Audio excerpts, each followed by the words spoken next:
best brands to work with as a UGC creator. Not skincare brands, not hair care brands, not self-care brands, not beauty brands. If your goal is to make your UGC business a full-time thing that you do every single day for your job, the best types of brands to work with are in the following niche: tech, business, software as a service, SaaS brands, real estate, law.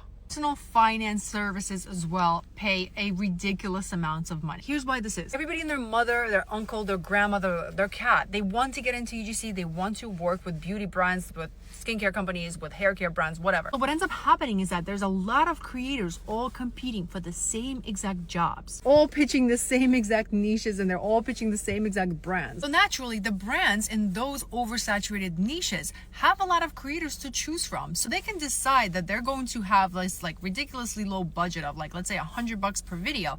And if certain creators don't agree to that ridiculously low rate, they're just gonna move on and go to the next creator and find somebody that will. This is why you never compete on price as a UGC creator. However, in the less popular, the less sexy niches, so to speak, there's just not enough content creators. Not only that, but most of the time, businesses, finance brands, real estate, law firms, they're all looking for older content creators because their target demographic is actually older people who have disposable income to pay for whatever services that they're offering. Demand for content creation services in those industries is way high, but the supply of content creators is not enough. So the supply of creators is actually low, which works out and actually helps us, the content creators, negotiate higher salaries right off the bat. The next time you're trying to pitch brands and you're like, I don't know who to pitch, I don't know who to work with, make sure that you're avoiding oversaturated niches like beauty, skincare, hair care, self-care. Pitch brands in the less sexy niches instead, because you'll actually end up making more money. A lot of the times you don't even need a product to work with. You usually just hit record a video in your car like I'm doing right now, and then get paid for that.